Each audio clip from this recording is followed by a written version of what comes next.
Today I want to explain why Citadel will soon be going bankrupt. They escaped bankruptcy once back in 2008 by pure luck, but lightning doesn't strike twice, so stay tuned and let's make some money. And I want to dive straight in with the key information. So, 741 Trade tweeted saying after 2008, Ken Griffin of Citadel Securities was known as the man who lost $8 billion.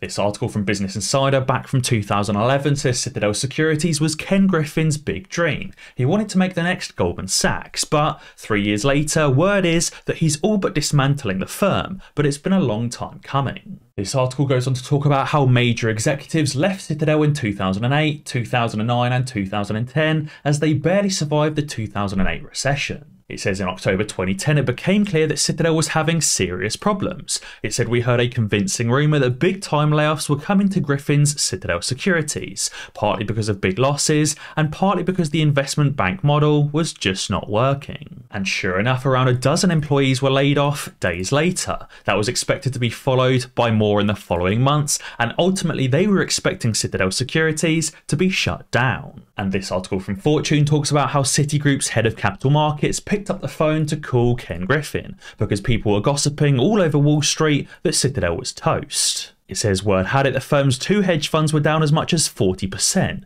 and talks of the firm's liquidation was rampant. And then there was the most damaging rumour of all. Griffin had been holding secret meetings with the Federal Reserve looking for a bailout. Citadel was moments away from ending up similarly to Bear Stearns, Fannie Mae, Freddie Mac, AIG and Layman Brothers. Therefore, Citadel escaped the 2008 recession by pure luck by the skin of his teeth, and I don't think he'll do it again. You may also remember this video where Ken Griffin talks about how he survived 2008, when he was losing hundreds of millions of dollars every single week. And he talks about how each thing that he did was to buy the company just one more day. And obviously this post on Superstonk says, I believe this is exactly what Citadel and Ken Griffin are doing again right now. Now obviously I don't want to play this entire video for you again, but I'll leave it in the description below. It's effectively Ken Griffin speaking at a charity dinner of how he barely escaped the margin call. And as unusual was tweeted yesterday, Citadel's founder, Ken Griffin himself, said there will be a recession in the US once again.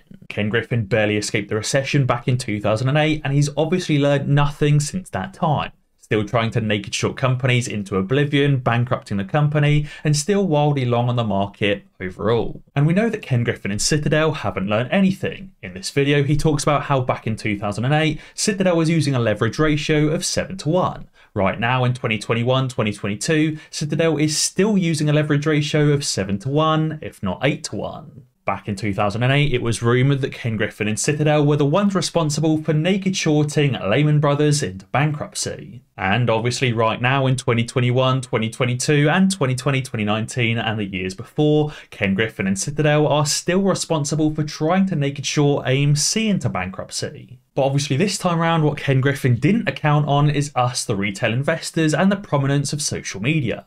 Back in 2008, nobody really knew that Layman Brothers was being naked shorted, and nobody really knew what naked shorting actually was. But right now in 2021, 2022, it's all over social media, and there's hundreds of thousands, if not millions of apes that know exactly what's been going on.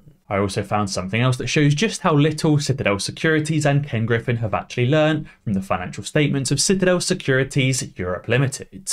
We can see on their financial statements, which is expressed in US dollars in thousands, they're currently holding $39 million worth of securities that have failed to deliver. They also have $658 million payable to custodians for unsettled trades. And on top of that, they're also holding liabilities of total return swaps or TRSs on common stocks of $1.5 million. That just shows that Citadel Securities does indeed use total return swaps, likely on AMC. Now you may say, Tom, $1.5 million isn't many total return swaps for AMC, but don't forget, this is just Citadel Securities UK, not Citadel Securities in the US. If you factored in that figure worldwide, that figure is likely much, much larger, as I imagine the majority of their AMC short position is in their US entities, or maybe their entities hidden in the Cayman Islands. So if anything this time round, Citadel and Ken Griffin are more heavily over-leveraged, more heavily overexposed, and even more likely to end up going bankrupt. It won't surprise me if Ken Griffin ends up losing hundreds of millions of dollars each week if he isn't already, and it wouldn't surprise me if this time lightning doesn't strike in the same place twice and he ends up going bankrupt. because we're already starting to see not just one, but multiple different Layman Brothers moments. I've also just realised that Moomoo is one of the only trading platforms that doesn't have deep ties, deep links, and deep connections to Citadel. Moomoo obviously isn't owned by Citadel, they're not majority owned by BlackRock, they don't have ex-Citadel or ex-big bank employees sat on their board of directors, they don't accept payment for order flow nor route through Apex Clearing, and they're not affiliated or tied to the mainstream media. Moomoo is one of the only trading platforms that is completely separate from this corrupt financial system. And right now you can currently get 15 free shares worth up to a whopping $30,000 if you sign up to Moomoo using the link in the description below.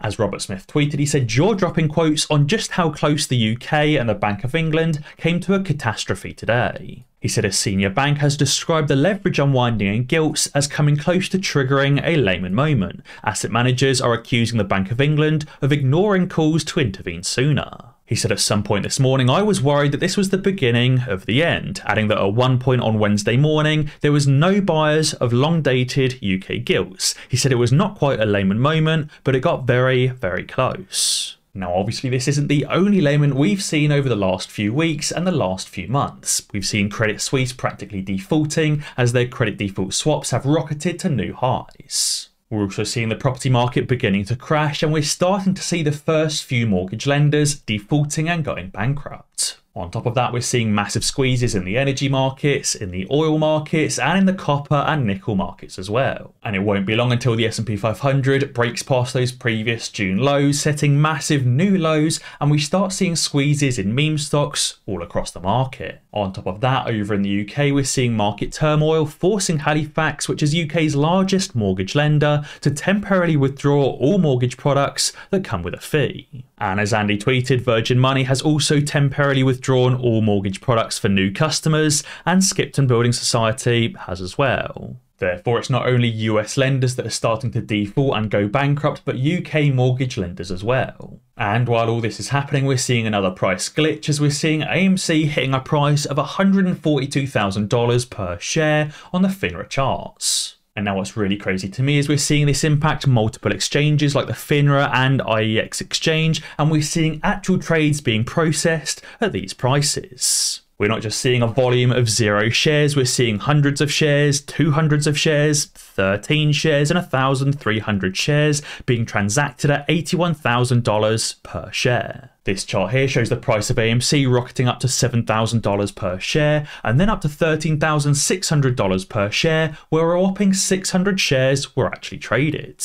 Again, the next chart shows that price stair-stepping upwards all the way to $142,000 per share, where 400 shares were traded on the FINRA exchange. So it seems like the AMC squeeze may already be underway, but obviously this self-reported data is not appropriately being reported to our trading platforms and to our apps. What we're likely seeing here is different hedge funds, different market makers, and different institutions trying to shuffle legit AMC shares to bail each other out and make sure that no hedge fund or no market maker ends up going bankrupt in the short term. Now, obviously, these hedge funds and institutions that are still solvent obviously want massive payments for their real AMC shares. And therefore they're selling off a fairly small number of shares at a very, very high price to effectively try and bail out some of these hedge funds so they don't end up being liquidated and forced to close out of their entire short position. Because obviously if right now one of these hedge funds ends up being liquidated, we're very likely to see new lows on the S&P 500, which could cause an all-out market crash. These institutions holding legit AMC shares may be trying to rescue 1 or 2 hedge funds